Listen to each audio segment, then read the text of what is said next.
Selamat bertemu kembali, salam budi luhur. Kali ini kita ingin melanjutkan materi algoritma pemrograman dan struktur data untuk bagian kelima pertemuan ke-6.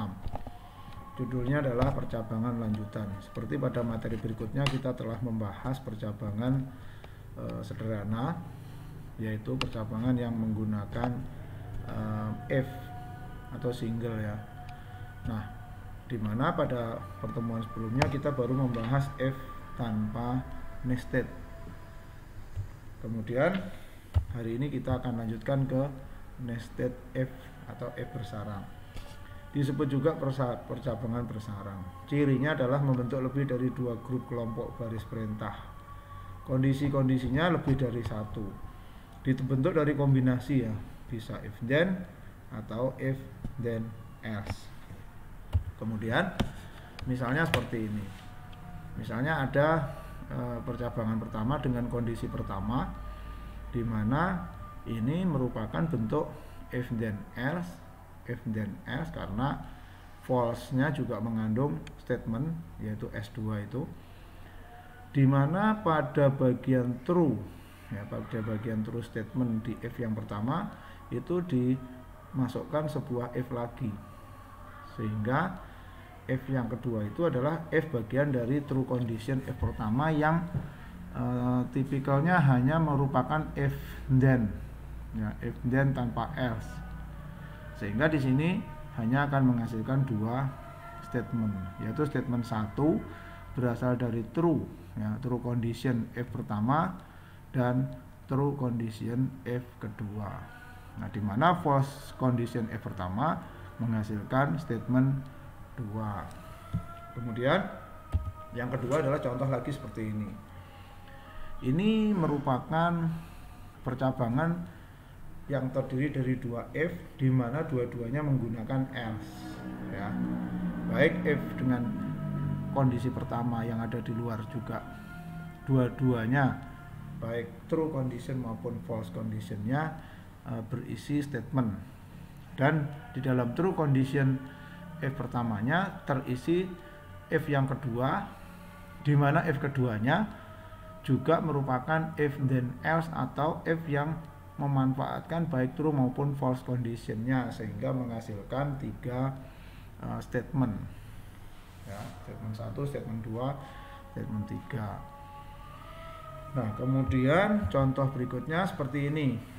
Nah, ini ada dua if juga, di mana ada tiga if, di mana if pertama yang paling luar itu if yang menggunakan if then else, di mana baik true maupun false conditionnya itu berisi statement, di mana false conditionnya kemudian diisi dengan kondisi ketiga atau if yang ketiga, dan true kondisinya itu berisi sebuah statement yang kemudian dilanjutkan dengan if condition yang kedua. Nah, if condition yang kedua ini tipenya adalah tipe if then tanpa else, sehingga di sini menghasilkan 5 atau sebenarnya ini hanya terdapat 3 statement. Jadi statement 1 dan 3 itu sebenarnya tidak dihitung dalam cabang, karena itu bagian dari if yang kedua, urut-urutannya saja sekuensial, kira-kira seperti itu. Nah, contohnya seperti ini. Nah, kemudian kalau di dalam permasalahan ternyata terdapat beberapa alternatif yang harus ditentukan salah satu alternatif yang benar, maka di dalam algoritma tersedia struktur namanya multi-way condition, yang biasanya bisa digunakan dengan penyelesaian menggunakan struktur switch case ya. Ini sebenarnya mirip dengan nested if ya, tetapi ini sifatnya adalah apa? Lebih flat. Nah, switch case ya, bedanya itu kalau menggunakan switch case, pernyataan di mana switch-nya hanya dapat menguji kesamaan, sedangkan pernyataan if dapat melakukan evaluasi sembarang tipe. Tidak ada konstanta case di blok case yang sama dapat mempunyai nilai yang identik. Nah, pernyataan switch biasanya lebih efisien dibanding if bersarang ya, yang dalam hal ini ya kalau kita lihat seperti ini. Jadi jika kita mendeklarasikan sebuah switch, maka kita membandingkan sebuah variabel, misalnya nama variabelnya A. Nah, jika A sama dengan sekian, maka dilakukan statement 1. Jika A sama dengan sekian, statement 2. Jika A sama dengan sekian, dilakukan statement 3. Dan seterusnya sampai dengan A sama dengan N, maka akan bisa dipilih statement ke N. Nah, A1 sampai 1, 2, 3, 4, 5 sampai N itu sampai berapa? Sebenarnya tidak ada batasan. Apakah 4, apakah 5, apakah 10, tetapi rasanya juga tidak mungkin kalau sampai ratusan. Karena walaupun programnya bisa, mungkin menjadi tidak efisien juga. Sehingga nanti harus ada struktur alternatif yang lain yang lebih efektif. Tidak bisa menggunakan if dan tidak bisa menggunakan switch juga. Nah, sebenarnya kalau di dalam bahasa pemrograman Pascal biasanya nanti dikenal dengan case ya, do case ya. Ini contoh.